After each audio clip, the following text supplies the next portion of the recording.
Excellences, Mesdames et Messieurs, bonjour.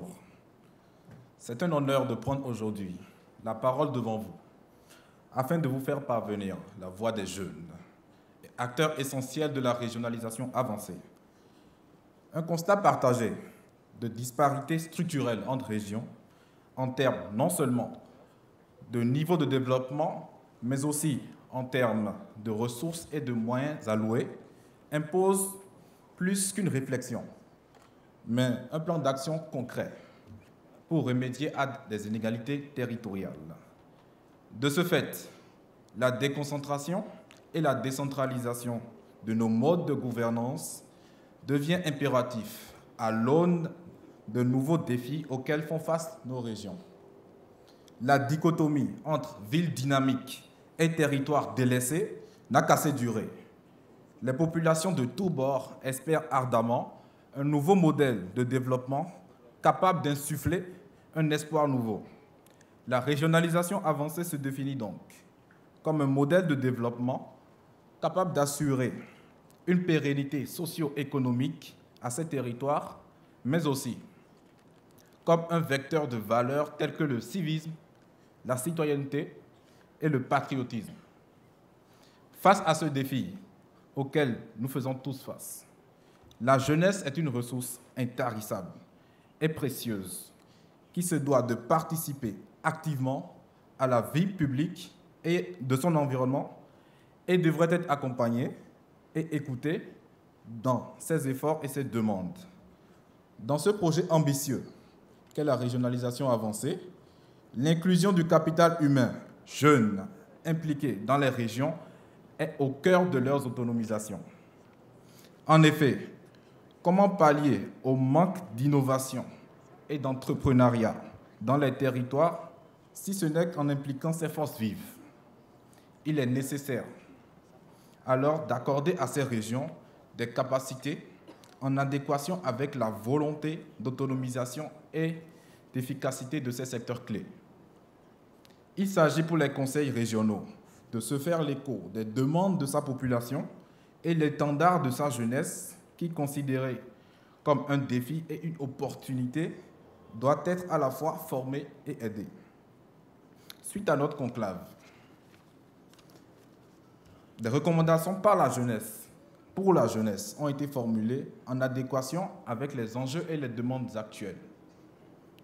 Nous avons pensé diviser nos recommandations en 5 axes principaux.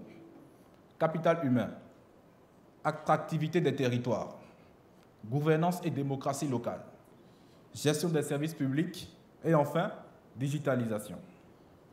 En termes de capital humain, il s'agit de procéder à une passation générationnelle, à savoir le transfert de compétences et formation des jeunes à la décision au sein même de l'exécutif. Et donc, responsabiliser les jeunes à travers l'éducation et leur inculquer des valeurs de civisme et de citoyenneté via des partenariats entre universités et régions. Il faudra sensibiliser les étudiants aux atouts de leur région afin de mieux répondre aux besoins spécifiques de chaque région. Dans ce sens, les universités doivent développer des formations adaptées au marché du travail de la région et stimuler l'esprit d'initiative chez les jeunes et encourager l'innovation et l'entrepreneuriat. C'est ainsi que nous encourageons un système éducatif et de recherche axé sur l'innovation.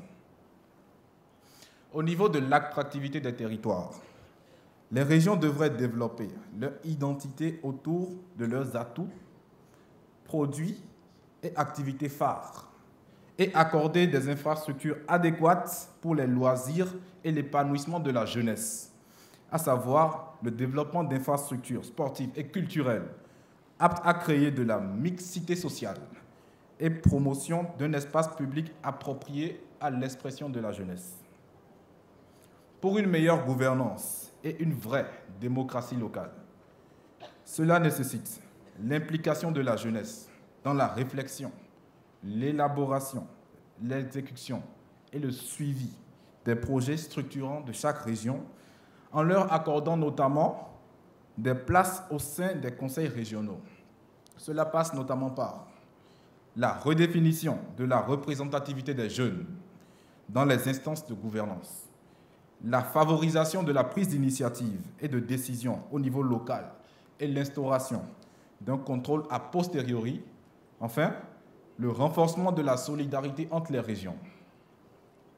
Pour la gestion des services publics, il faudra la construction d'une autonomie financière de la région autour d'activités propres, sans se baser uniquement sur les transferts de l'État.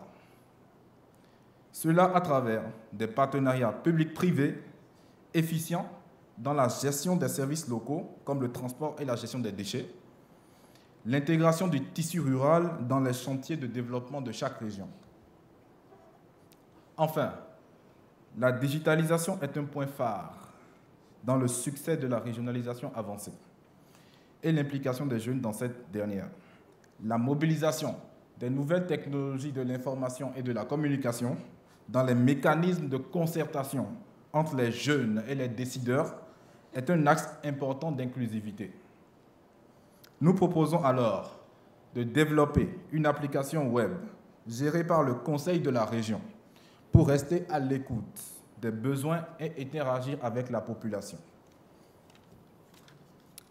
Je vous remercie d'avoir écouté et je demeure serein et confiant quant à la capacité de nos pays à réaliser ces objectifs ambitieux et accorder aux idées des jeunes leurs vraies valeurs. Merci.